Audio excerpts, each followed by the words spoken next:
Hello, welcome back to another science video from the Howard. Now what we're looking at today is energy changes and measuring temperature change, which is looking at the C7 topic of energy changes. Now the practical we're looking at today is we've got sodium hydroxide, which is an alkali, and we've got acid here, which is hydrochloric acid. Now this is quite a simple practical. Essentially all we're doing is we're adding acid to alkali, and we're adding it in increments. And every increment we're adding it, we're going to be measuring the temperature. So I've got a 25 centimetre cube measuring cylinder, I've got my sodium hydroxide, I've got my hydrochloric acid, I've got a small 5 centimetre cube measuring cylinder, a pipette, which will help me later with the small one. I have a polystyrene cup. And this is important when we talk about this. We're using a polystyrene cup, or if you say insulated cup, but it must be an insulated cup. The reason being for this is we want to reduce the amount of energy or heat lost to the surroundings by having an insulated cup. The reason I have a glass beaker here is purely because this cup, and if you're anything like me, a bit clumsy, can easily be knocked over. So we just put it into our beaker here, and that secures it and prevents it from being knocked over. I've also got a lid, again, a polystyrene lid here, so an insulated lid with a hole in which I'm going to put a thermometer through. Now a thermometer is going to have two purposes here. The first purpose is simply to measure the temperature. The second purpose is to act as a stirring rod. And when you're doing this experiment, you must be stirring your mixture to make sure that they can fully react. Now we've got to be careful when we're stirring here, because when we do this experiment, this polystyrene cup is quite fragile and you can easily go through the bottom.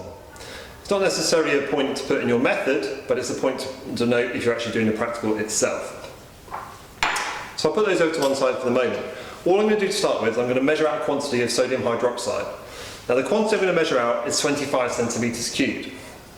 I'm going to do that into my 25 centimetre cubed measuring cylinder. Like before, we're going to crouch down again when we pour. And when I get towards the 25, I'm going to get in eye level with it. And I'm going to make sure I add dropwise with the pipette. Looking for the meniscus to be, the bottom of the meniscus to be on 25. It is important we do it as accurately as possible for this, because we're not using huge volumes then.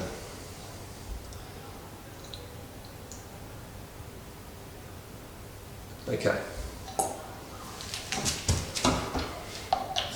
That 25 centimetres cubed of my sodium hydroxide, which is my alkali, is going to be poured into my polystyrene cup. Put that to one side, I don't need those anymore. Now this is a bit that people forget to do.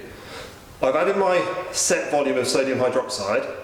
I now need to measure the start temperature.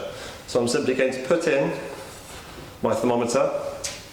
I'm going to wait for the thermometer to settle, and I'm going to measure the start temperature of the solution. It's important we do that and get that start point done, because then we're going to see when we add the acid if there's any change to the temperature. When we add the acid, is it going to go up? Is it going to go down? There's two things that could happen here. Those up or down. If it's going to go up, it's going to be an exothermic reaction. Energy is being lost to the surroundings. It's important we get the surroundings part in there. If the temperature was to go down, it'd be endothermic, and we see a drop in temperature. Therefore, energy is being taken in from the surroundings.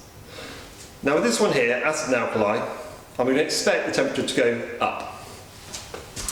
So I'm going to crouch down and read my thermometer, and it's at 20 degrees exactly, 20 degrees. This point here I'm going to start adding acid in. Now I'm going to add it in increments.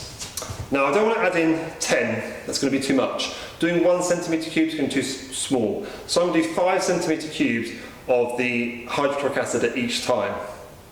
Once I add it into the polystyrene cup, I'm going to stir with the thermometer, and I'm going to wait for the maximum temperature to be reached. So I've got to keep a close eye on that thermometer, but I need to make sure that my lid is kept on. Once it's reached its maximum temperature, I'm going to repeat that process, add another 5 centimetres cubed in. I'm going to continue to do that. I'm not going to stop at 25, because some of you may think, well, I'll add 25 centimetres cubed because I've had 25 centimetres cubed of my alkali in. But I'm not going to do that. I'm going to keep going past that. I'm actually going to add 50 centimetres cubed in, and you'll see why when we look at plotting a graph later. So I'm going to add my acid with a pipette, and it'll probably take about 2 pipettes, maybe a little bit more, to get to the 5. And once I get to the 5, I'm just going to add a drop at a time. So we're looking for the meniscus, the bottom of the meniscus to be on the 5. So drop at a time, there we go. I'm just going to lift up my lid, pour in the acid. Now I make sure I replace my lid and then stir. As I said before, it's important that we stir to ensure the acid and the alkali do mix fully and they fully react. So I lift up my thermometer. I can already see the temperature has risen to 24. Let's stir a little bit more.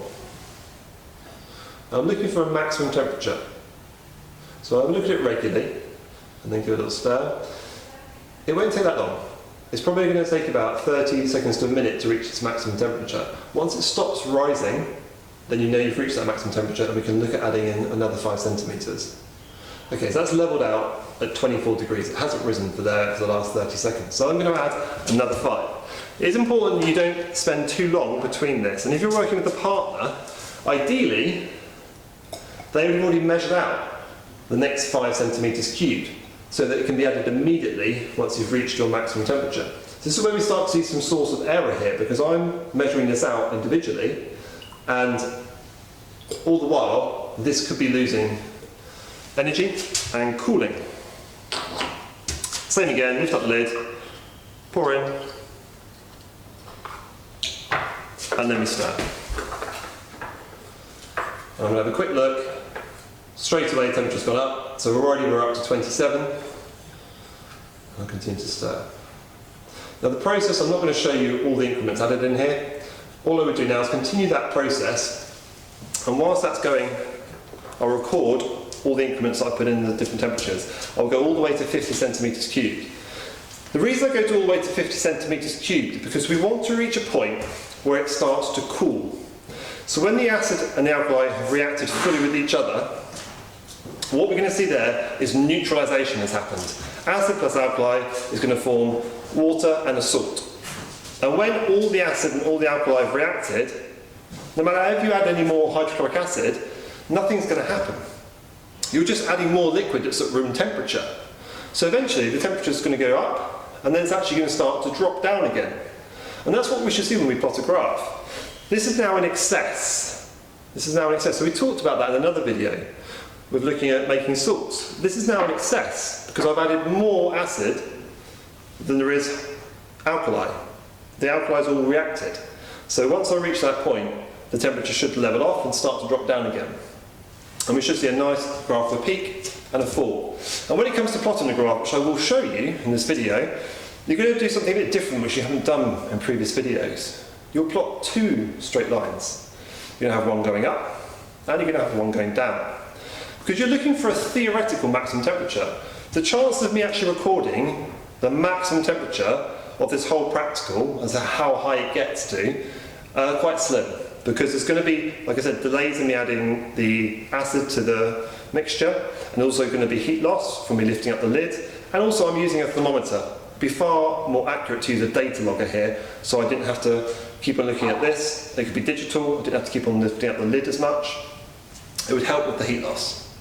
So we'll have the results, we'll talk through the results in a second, and then we're also going to talk through the graph as well. Okay guys, I'm just going to show you how to plot a graph for our results here. So first of all we need to think about how we're going to display it. Now I'm going to do it in landscape. And we've got, along the x-axis, we're going to have the volume of acid, and on the y-axis we're going to have our temperature, which is our dependent variable.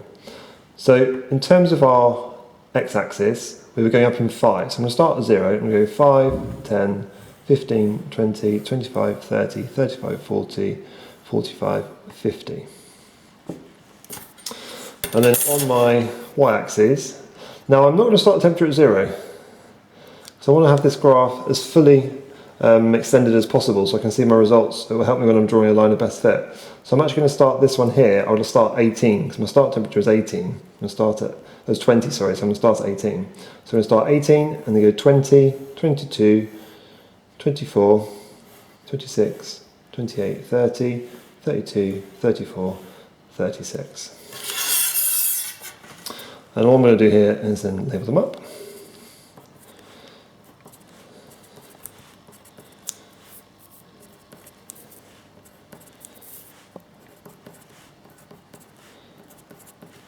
and then make sure I actually label.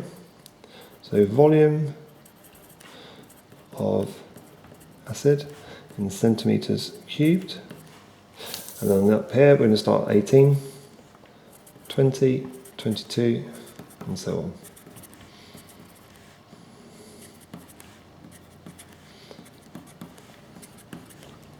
And then make sure we label this as well. So this is your temperature in degrees Celsius.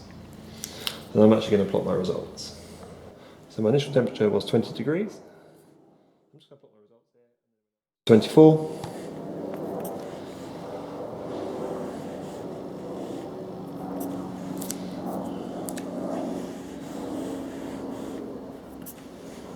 So I'm just doing clean X plots. And then we reached 25, and this is where we actually saw our maximum temperature reached, from what we recorded anyway. And at 30, it started to drop down to 34, which is why I wanted to extend that graph and go up to 50 centimetres cubed. So at 35, we're already starting to see a drop of 30 to 33. And it did drop slowly.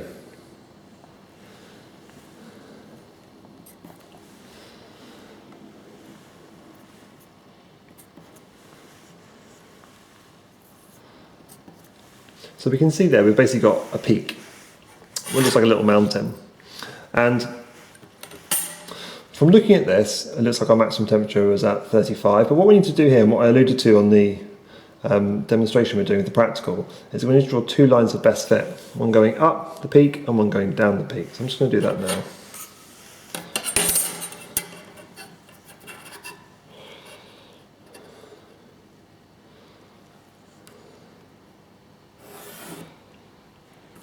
It's important that we actually extend those lines out.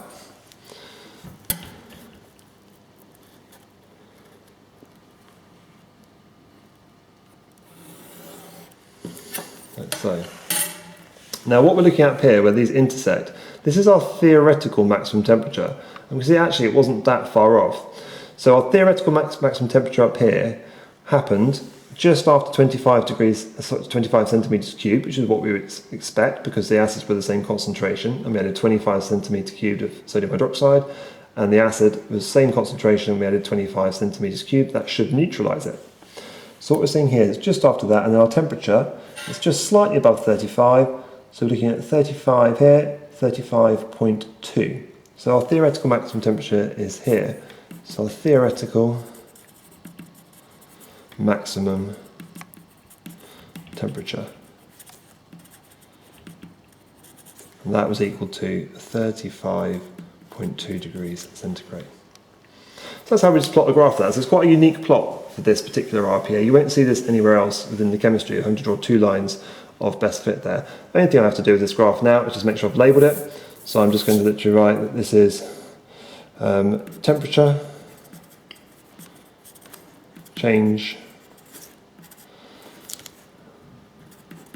of neutralisation, and then we're done with our graph. So this basically summarises the whole of the Valdicchia energy changes RPA. It's quite a simple practical. There's a few things you need to be careful of. You need to make sure you're using precise measurements. You're stating what quantity you're going to use. You need to say what you're going to use to measure out your acid and alkali. You use your measuring cylinder. You need to say you're using an insulated cup. That's critical. You say you're using an insulated cup. You're using a lid, which is also insulated. You must say you're stirring. You must say you're stirring. And the thing that I mentioned at the beginning is you must say at the beginning that you are going to measure the temperature before adding any acid. If you're measuring your start temperature, you must say that as well. Bye guys, see you on the next video.